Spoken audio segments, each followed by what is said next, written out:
Hey everybody, welcome back to another episode of the Along the Way podcast. My name is Lydia Kyle and I am so glad that you are here today. If you just happen to be tuning into this podcast, like you've never heard it before, you just stumbled upon it or someone sent it to you, just so you know, this is season 4 of the Along the Way podcast. So season 1 through 3 can be found wherever you listen to your podcast, or season 3 can be found on YouTube. And if you are watching on YouTube, thank you so much for tuning in for the visual component of this podcast. It really means so much to me. This is something that's new for me. I tried it last season and I did the best that I could working with the little information that I have. And this season I feel like is going really well. And so I'm really excited for those of you who are choosing to consume this content via YouTube. But if you're listening on Spotify and Apple, as always, hit the subscribe button if you haven't already. Download this episode because that helps so much, and give it a like or a comment so that I know what you guys are feeling about this episode. Today we're going to be talking about the art of saying no and why saying no is important. The word no is a complete sentence. But before I dive into that, every single episode at the beginning, I like to take a chance to thank our sponsor for this season. The sponsor of season 4 of the Along the Way podcast is Jackson and HYDE. Jackson and HYDE is a company that makes some of the most jaw-dropping, stunning cowhide products, whether it's bags, totes, travel bags, toiletry bags, or even home decor. One of the things that I've been eyeballing myself is I really want to get a laptop sleeve or like an iPad sleeve because they're so beautiful. And I'm kind of like thinking ahead of maybe doing some traveling, and I'm like, that's what I want to carry my laptop in, is a Jackson and HYDE cowhide one-of-a-kind laptop sleeve. Everything that they make is one of a kind because everything comes from sustainably sourced cowhides. You cannot duplicate a cowhide. Every single one is unique. And what you see on their website is exactly what you're going to get. So go check out Jackson and HYDE. The link is in the description of this episode. And if you use the code AlongTheWay, you're going to get 20% off your entire order, including sale prices. So go check out Jackson and HYDE, and thank you so much to them for sponsoring this season of the podcast. Let's get into it. The art of saying no. I used to never say no. And still sometimes I catch myself struggling to say no, but I've gotten better at it. And here's the thing. It's easier for some people than it is for others. My husband has no problem saying no, but he was not raised to be a people pleaser.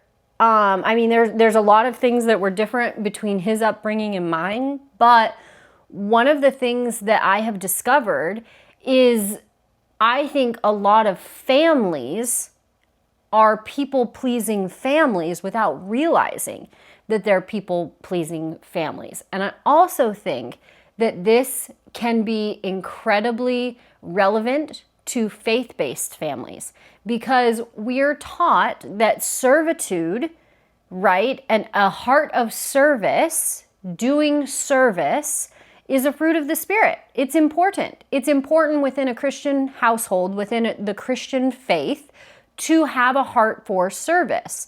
But at the same time, if we never know how to say no, how are we able to promise that we're giving our best heart of service? And how are we even able to promise that we're giving a good heart of service? Because I know I'm not the only one who has done things that seemed good, right? It seemed like the right thing to do. You did a good job. You showed up. You did the thing. You ran the bake sale. And the whole time, you didn't want to be there. You didn't want to be there. You knew that someone else could have stepped up to the plate, but you said yes. You felt like a martyr. You know, I'm so glad that I had the prerogative to step in and do this, because if I didn't do it, nobody else was going to do it, right? That's not the right heart. And even if you don't have a faith right now, even if you're not in a position where you're like, yes, I'm a follower of this particular belief, we all do that. And that's not, whether you want to label it toxic or negative or being a martyr, whatever you want to label that, that's not a good place to go into any situation. And I learned this, thankfully, I will say thankfully, I learned the art of saying no right before I had children. And I think it was very important, because motherhood and parenting can be one of those things where it gets incredibly hard to say no. Not only say no to your children, right? That's automatically where our brain goes, but saying no to certain people that you don't want around your family, saying no to certain situations, saying no to certain traditions, saying no to whose family you're going to spend the holiday with. Saying no somehow becomes even harder when you have a family. But like I said, I think I was very lucky that I learned the importance of saying no, the power of saying no, before I had kids. I have to give credit where credit is due when it comes to that. So I read a book.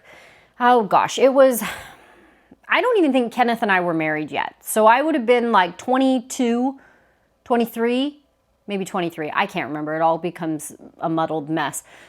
Most days I can't even remember what age I am right now. But I read this book, and it is a faith-based book. It's a Christian book by a Christian author. She's pretty well known. Her name is, I can't ever remember if it's Lisa or Lysa. It's spelled Lysa. To me, that's Lysa, but I apologize if it's Lisa Turkhurst. And she wrote this book called The Best Yes. And it's an itty bitty little book. Okay. It's like less than 200 pages, I would guess. Super easy read. I bet you it's on Audible. Well, I know it's on Audible. I bet you it's on Spotify to listen to. You could probably even find it on YouTube if you don't want to get a hard copy of it and you want to just do it through Audible. It's called The Best Yes.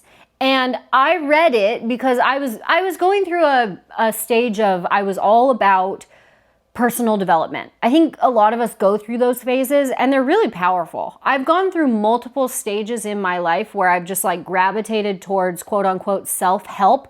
That can be dangerous. I don't think that self-help is always the best route to go depending on what headspace you're in. But there have been a couple seasons of my life where I've gone kind of down the self-help book binge, and there's been some transformational information, especially in regards to my faith. So I picked up this book, and I can't remember why I gravitated to it. Like, I can't actually remember what it was about this book. I don't know if there was a blurb. I don't think I had ever read any of her other stuff. I mean, like I said, she's a fairly well-known Christian author. Anyway, I grabbed this book. It's called The Best Yes. If I could sum up for you this book and why it was transformational for me, it's this.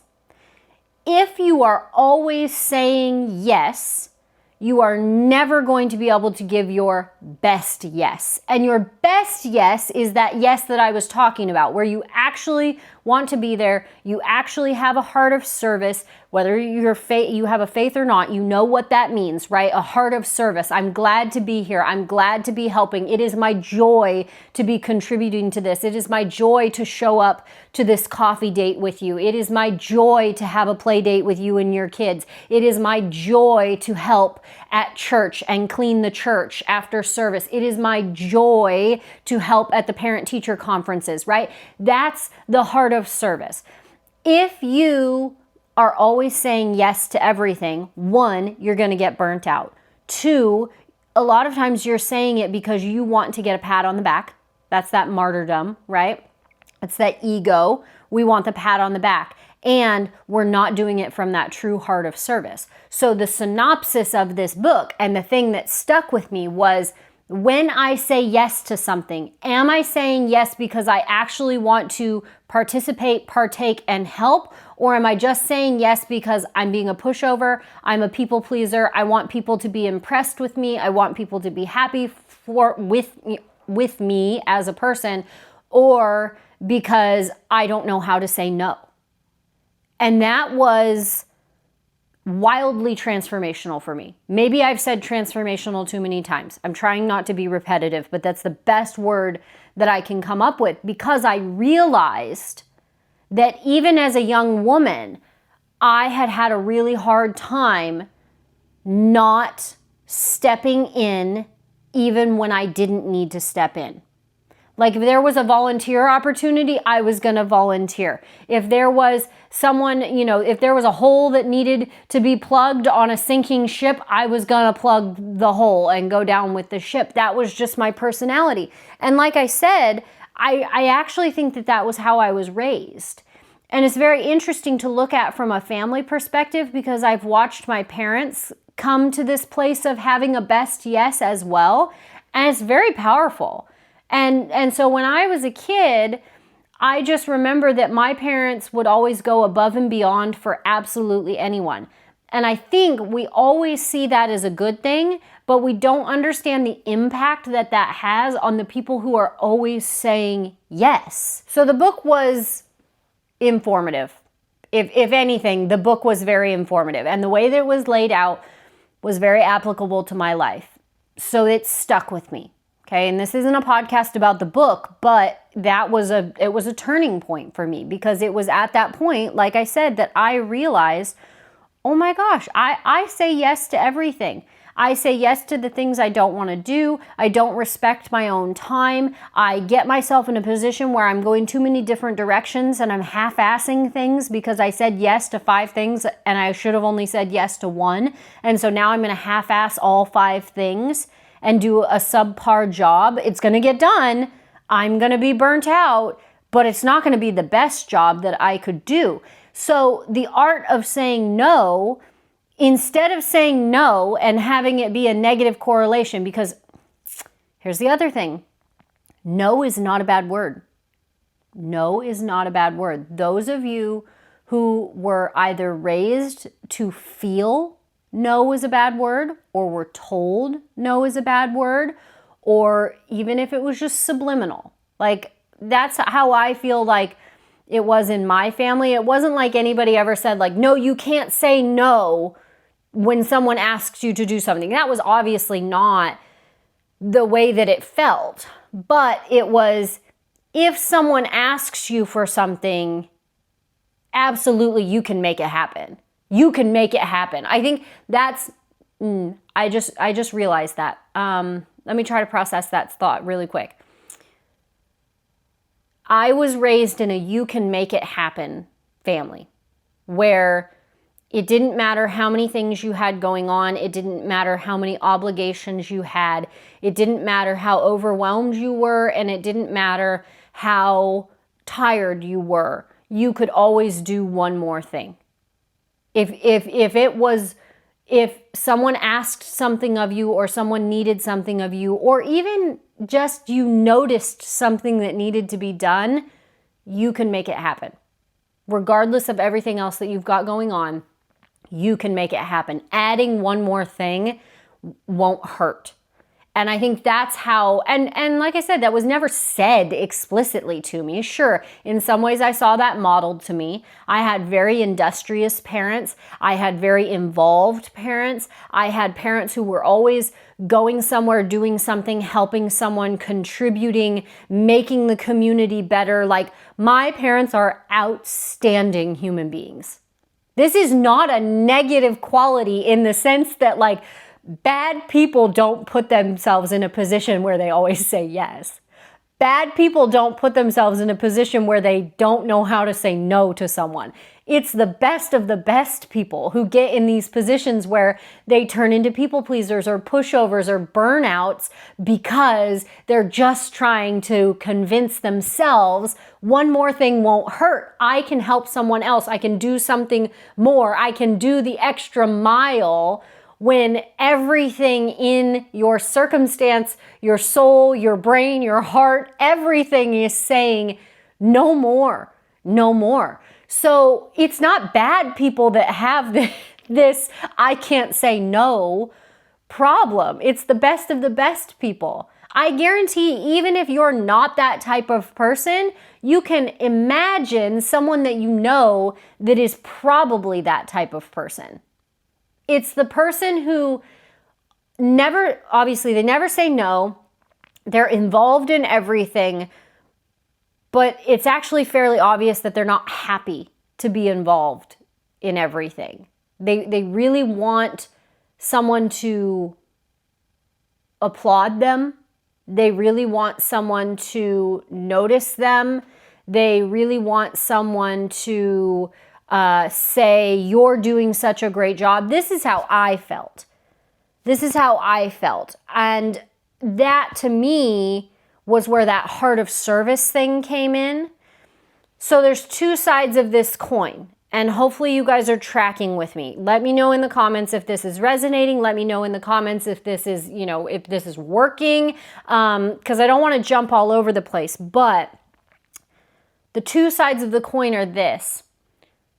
I was a people pleaser. And I wanted to be seen. I wanted to be heard. I wanted to be seen. And most of all, I wanted to be loved. I wanted people to acknowledge my effort. I wanted them to say, "Atta girl, you're doing such a great job. You are so impressive. You are so smart. You are so dedicated. You are so loyal. Wow, we're just so impressed with you, Lydia." That's the disease that I have, okay? And then I think my parents, I saw in them a lot of times a true heart of service, but a heart of service that was burning them out. So it was like I was doing it because I needed a hole filled in my heart where I needed the atta girl. I needed the pat on the back. And that's a whole spiritual thing. I've done a whole podcast about my testimony. I talk a lot about, the emptiness that I felt. But that's where a lot of my people pleasing came from. That's where a lot of my inability to say no came from. It was an inability to recognize my own worth.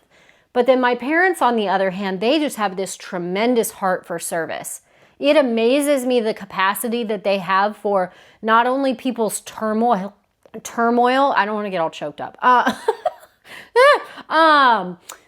The capacity that they have for people's turmoil, but the capacity that they have to pick up other people who are so burdened when they themselves have plenty of their own burdens, and yet they will still pick them up. But that still creates that burnout situation. So I think there's two sides to that coin. You have the saying yes for maybe the wrong reasons. We're trying to seek fulfillment through the yes, yes, yes, yes, yes. And then other times we're doing it because it's our heart. We want to help, and yet we're giving a piece of ourselves every single time we say yes, and eventually there's nothing left to give. But the thing is about both kinds of those people, regardless of what standpoint you take on the inability to say no, both of those kinds of people, both of those personality types are going to get burnt out. Because whether you're giving pieces of your time, pieces of your energy, pieces of yourself, because that's a whole nother part of the discussion. Sometimes the inability to say no is physical, and then it becomes mental and spiritual and emotional. But that has implications. Eventually there will be nothing left to give. And then you're left bitter, overwhelmed, filled with anxiety, and burnt out. Same thing if you're saying yes to good things for good reasons because it is your heart to say yes. There is only so much of you. And the other thing is that you're not the only person who's capable of doing those things. That's the other thing that I had to come to realize, and it was something that in that book, it was very enlightening for me, was that I was under the impression in a lot of those scenarios, I was the only person who was capable of doing it. And that was just flat out not true. That was my ego. There are other people that can, one, help themselves. There are people who can step up and help others. There are people who can organize just as well as you. There are people who can, show up just as well as you do. There are people who can contribute just as much as you do. You are not the only person on planet Earth who can do this particular task. So the thing that I switched in my mindset that helped me overcome this, and I still struggle with it sometimes, but the mindset shift boiled down to, why am I saying yes to this thing? Is saying yes to this thing in the best interest of everyone involved? And is saying yes to this going to be my best yes? And a lot of times it is. There are plenty of times in my life where I've said yes to being involved, leading a Bible study, cleaning up after a function, showing up and throwing a birthday party, or, hosting a baby shower or bridal shower, or doing whatever. There are plenty of things that I have said yes to, but when it's the best yes, it doesn't feel like a chore. It doesn't feel like an obligation. It feels like a joy. And that was the mindset shift where I'm not going to say no like it's a bad word. I'm not going to say no like there's a consequence for it. I'm going to say no when I know in my heart and my mind that this isn't my best yes. This isn't my best use. This isn't the place that I should be. There is someone else who can do a better job, show up more completely, and take this position in whatever circumstance it is to do a good job. It doesn't have to be me because I'm not that important. The world does not revolve around me. And there are plenty of times where I have said yes, and it has been tremendously fulfilling, and it has been wonderful. And there are still times that I have said yes to things when I realize about halfway through, I should have said no to this. And I was talking about my parents and the way that I was raised. And it's interesting because I've watched my parents have kind of that same transformation where it's realizing there's only so much of me that I can give to everyone else around me. And I'm going to give as much as I can without putting myself in a position where there's nothing left of me. And that's powerful. It was powerful for me to experience it myself, but it's really powerful to watch the people that you love come to understand that they're important enough to preserve themselves as well. And I've loved seeing that and experiencing that, and it was transformational for me to understand that no is a complete sentence, no is not a bad word, and no can then lead you to a situation where you can give your best yes, which is 10 times better than being a people pleaser or a pushover or someone who's just so burnt out from being of service to others. Thanks for tuning in to another episode of the Along the Way podcast, you guys. I am so thankful that you guys tune in every week. Episodes drop on Mondays, so come back next week. You'll see a new episode, and I can't wait to see you then. Thanks again to a sponsor for this season, Jackson and Hyde. Be sure to go check out the link in the description of this episode. Use that discount code Along the Way and grab something for yourself. Grab something for that person who is impossible to shop for. Trust me, everything that you get from Jackson and Hyde will be a showstopper, and it will be a conversation starter, and you will be so glad that you took the time to support a small business like Jackson and Hyde. If you haven't already, hit the subscribe button, download this episode, leave a like, a comment, and let me know if you share this on social media. I love to see what you guys are saying about the podcast. You can find my information, my handles on social media in the description of this episode. I'm typically pretty easy to find if you just search my name, but if you want the direct link, the direct handles, they're in this description, and I would love to see what you guys are saying on social media about the podcast. So be sure to tag me so I can know what you want to see next, what you'd love to talk about, and I will see you guys back next week.